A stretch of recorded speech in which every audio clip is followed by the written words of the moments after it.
Hello students. So last class we discussed about determiners. When we started, what is the definition of determiners, then we talked about different types of determiners, then we discussed a or an and the, why they are definite or indefinite, then I talked about a and then talked about an. In detail I told you an kaise lagega. Today in this video the agenda is to understand the, okay, which we called definite article. I have written a few such cases जहां the लगता है. देखें, universal things के साथ the लगता है, इसके बारे में बात करते हैं. When you say universal things, you talked about dams, you talked about plateau, you talk about lakes, we talk about gulf, we talk about deserts. Something जो नेचुरल एंटिटीज़ हैं उनके साथ हम द लगाते हैं, वो वन एंड वन है. Okay, चाहे थार हो जाए, चाहे सहारा हो जाए, चाहे वो डक्कन प्लेट्यू हो जाए या कोई और लेक हो जाए, we use the before them. Okay, then celestial bodies, you know, आकाशीय पिंड, जैसे हेवनली बॉडीज भी लोग बोलते हैं. वैसे sun, moon, earth, the north star, flower, galaxy, something. We use like that only. Okay. Then holy books, we say Gita, we talk about Bible, we talk about Quran, or many such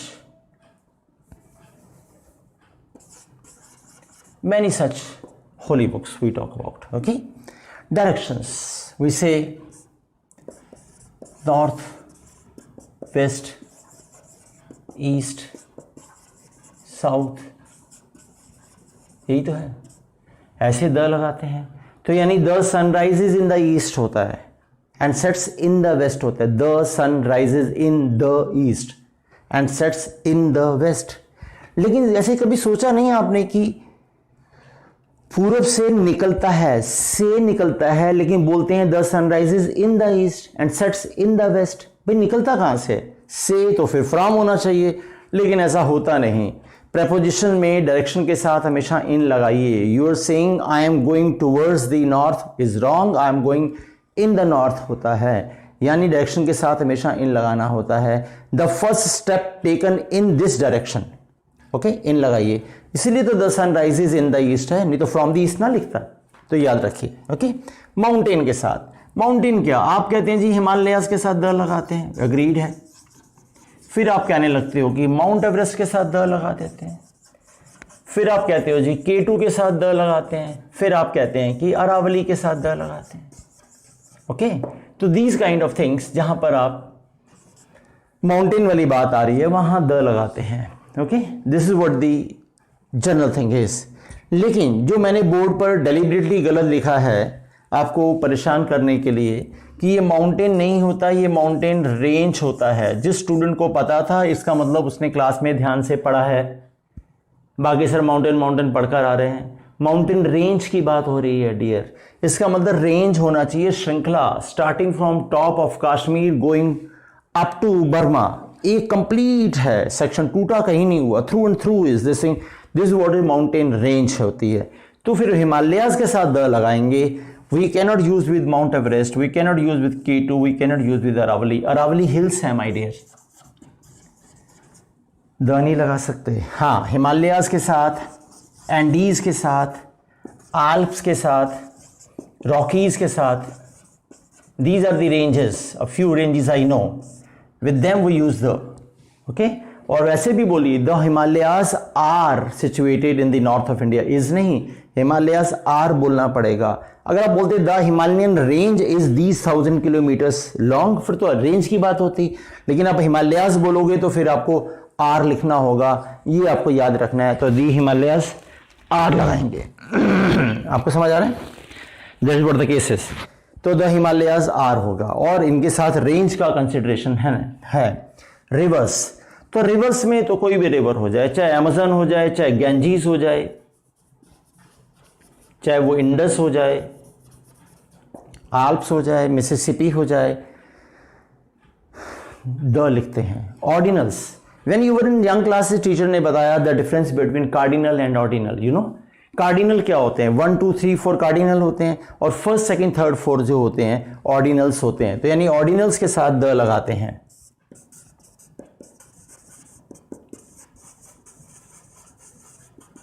the first book lying on the table is mine.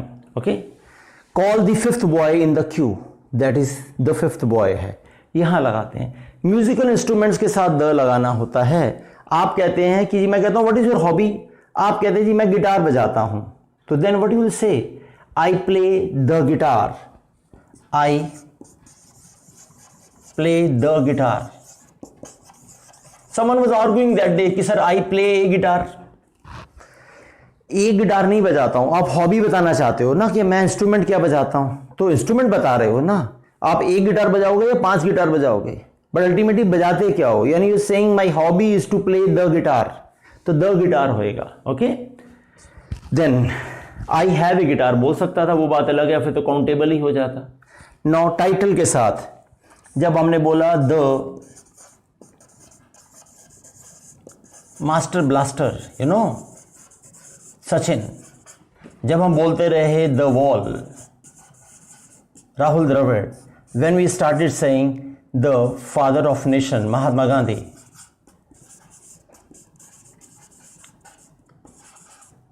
The great Maratha Shivaji, यानी इनको हमने title दे रखे। इन titles के आगे the लिखना जरूरी होता है। ओके, कंट्री के साथ भी द लगाते हैं। I will come to this a little later before I finish off this. मैं कंट्री के साथ द कब लगाते हैं ये समझना है। Okay, will talk about this a little later. Community name के साथ द लगाते हैं। कम्युनिटी नेम मतलब क्या भाई, आप कम्युनिटी की बात करते हैं तो आई से लाइक दैट, ये बहुत इंपॉर्टेंट है, याद रखिए। The English defeated the French, say like that, the English defeated the French, we said like this। तो the English का मतलब क्या है, the English का मतलब है English people, याद रखिए। और यहां पर the French का मतलब है French people। ओके, तो ये कहीं ना कहीं प्लूरल होता है, याद रखना है। लिखना हमने सिंगुलर है, मन में बिठाना है ये प्लूरल है। इसलिए अगर मैं बोलूंगा कि the rich exploit the poor, तो यहां पर एक्सप्लॉइट आएगा या एक्सप्लॉइट्स आएगा, ये समझना है। एग्जाम में ये ट्रबल नहीं करना चाहिए टू यू पीपल कि रिच, द रिच का मतलब क्या है। तो द रिच का वही मतलब है जो द इंग्लिश का था। द इंग्लिश का मतलब क्या था, इंग्लिश पीपल। इसका मतलब द रिच का मतलब क्या हुआ, रिच पीपल। अगर ये रिच पीपल है इसका मतलब ये प्लूरल है। अगर ये प्लूरल है तो इसका मतलब फिर यहां पर एक्सप्लॉइट आना चाहिए, एक्सप्लॉइट्स नहीं आएगा, मन में बिठा लीजिए। Okay, what do you mean by the word, किसी एडजेक्टिव के आगे द लगाते हो ना, रिच एक एडजेक्टिव है, उसके आगे द लगा दिया तो द रिच हो गया, यानी दुनिया के सारे अमीर हो गए। बट सारे अमीर मतलब बहुत सारे अमीर, इसका मतलब प्लूरल हुआ, तभी हमने बोला the rich exploit the poor आएगा। If I write the word like this, the English no English, तो द इंग्लिश और इंग्लिश, ये वाला द इंग्लिश का मतलब ब्रिटिशर्स हैं, इंग्लिश पीपल है। और ये वाला इंग्लिश कौन है, this is something we call as language. Okay, this is what the case is. नोज नहीं लगाइए, नो लगाइए। ओके, तो ये प्लूरल में कंसिडर करना है आपने, ये याद रखना है कि ये प्लूरल होएगा। ओके, ये ध्यान रखिएगा। I'll come to the next of the section. We'll discuss it. Give me a minute.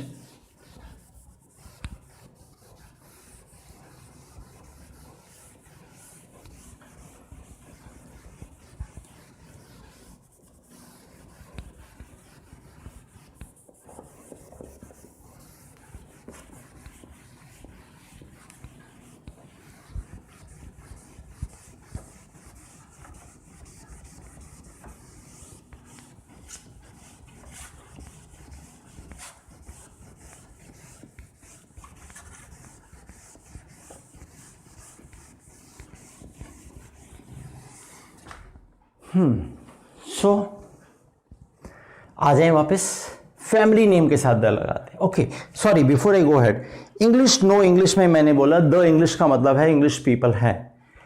अगर मैं आपको ये बोलूं कि I am an English teacher, suppose अगर मैं ऐसा बोलता हूं कि I am an English teacher, तो आप क्या मानेंगे? What do you consider? कि अगर मैं कहता हूं कि I am an English teacher, आप क्या समझते हो इससे?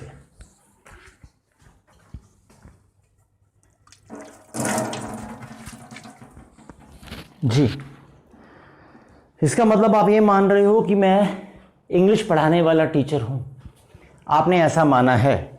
लेकिन क्या मैं ऐसा नहीं कह सकता कि अगर मैं ऐसा बोलता कि I am an English player, तो इसका मतलब मैं अंग्रेज प्लेयर हूँ। I am an English dancer, तो इसका मतलब मैं अंग्रेज डांसर हूँ। इसका मतलब I am an English teacher का मतलब मैं कौन हूँ? मैं ब्रिटिश हूँ, मैं अंग्रेजी पढ़ाता हूँ, ऐसा मैं नहीं कह रहा हूँ, आप ऐसा मान रहे हैं। अगर मुझे ये कहना था कि मैं अंग्रेजी पढ़ाता हूँ तो मुझे लिखना चाहिए था आई am a teacher of English language. Otherwise वो ग्रामेटिकली गलत होगा अगर ये आप ये कहना चाहते हो कि मैं इंग्लिश का टीचर हूं तो। Okay, while speaking it does not really matter, but think of it, when a German reads this sentence, what will he consider? Japanese read, Chinese read, जिसको इंग्लिश नहीं आती वो इंग्लिश की ग्रामर बुक से पढ़ता है, उसके लिए क्या होगा? वो तो यार यही मानेगा कि वो इंग्लिश टीचर है, यानी वो अंग्रेज टीचर है, इंग्लिश प्लेयर है तो अंग्रेज प्लेयर है, वो तो फिर वैसे ही कंसिडर करता है। इसका मतलब हमें ध्यान रखना है कि अगर मुझे ये कहना है कि मैं इंग्लिश पढ़ाता हूँ तो आई हैव टू से आई am a teacher of English language. Okay, ध्यान रखिए, this is important. People speak wrong, that is all right, लेकिन वो बोलते तो सही हो जाता है, लेकिन लिखने में this is going to be troublematic for everyone, specially जो दूर बैठकर पढ़ता है आपसे, वो समझने की कोशिश करता है आपने क्या लिखा है, तो उसका मीनिंग गलत चला जाता है। तो this you need to understand कि आप ऐसा नहीं लिखिए, वही लिखिए जो एग्जैक्टली वही मीनिंग कन्वे करेगा। तो I am a teacher of English language is appropriate. We are little away from the topic, but it is important what are you using.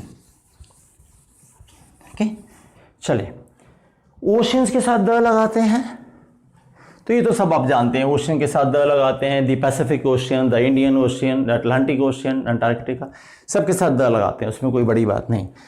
Historical monuments के साथ द लगाते हैं। कौन से हिस्टोरिकल मॉन्यूमेंट के साथ द लगाते हैं जी?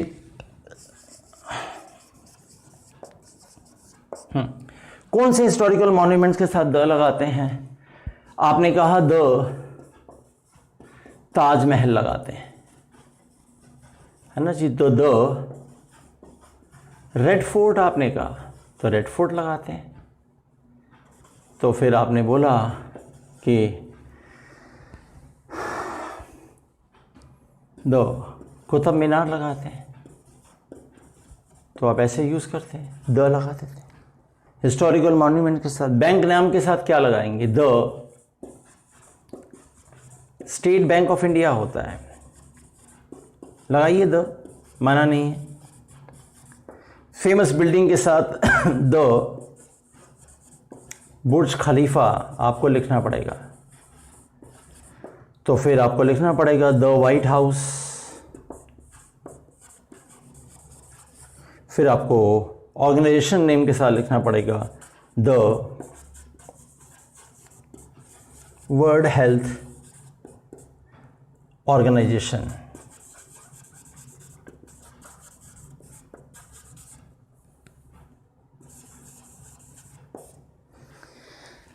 इन सब के नाम के आगे द लगाते हैं।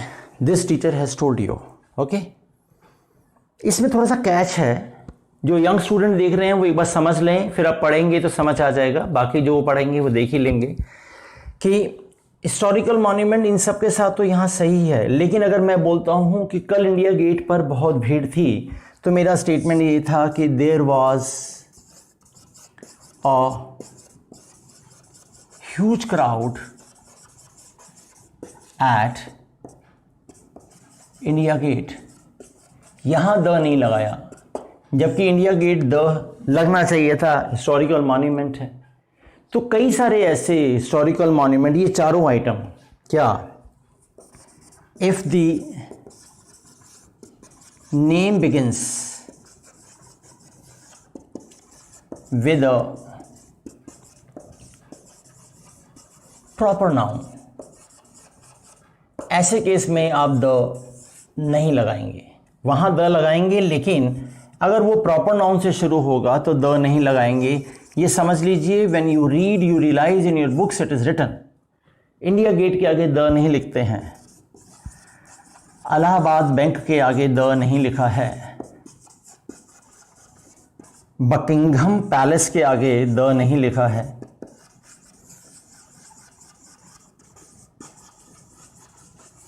hope you understand this, okay? And then we say is India Gate, Buckingham Palace. In Delhi we have Indira Gandhi International Airport.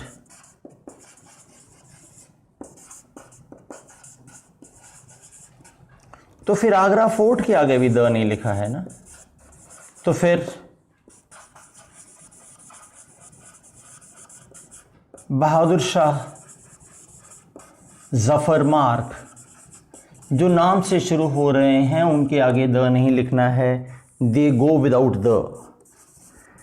It means जो आप स्कूल में पढ़ रहे हैं वो ठीक है, उसके बियॉन्ड भी एक कॉन्सेप्ट है, अगर आप ध्यान रखोगे तो ध्यान रहेगा। इट्स नॉट दैट ट्रिकी कि आपको समझ में नहीं आता, बुक्स में लिखा रहता है, kindly read when you read slow.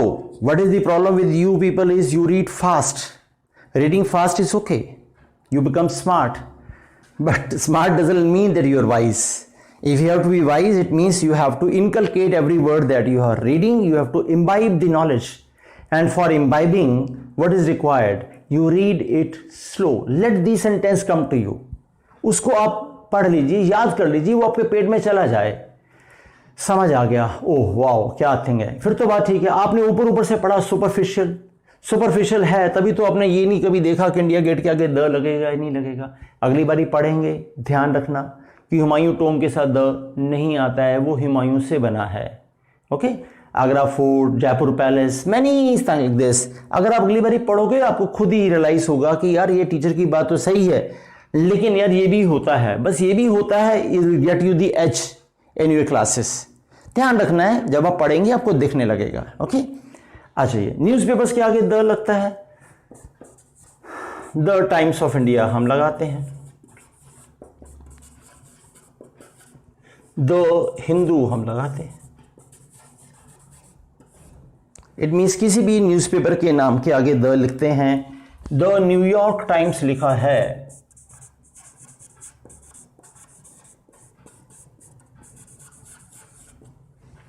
ठीक है जी। इट मीन्स न्यूज़पेपर्स के नाम के आगे द लगाना होता है, ये आपको समझ लेना है।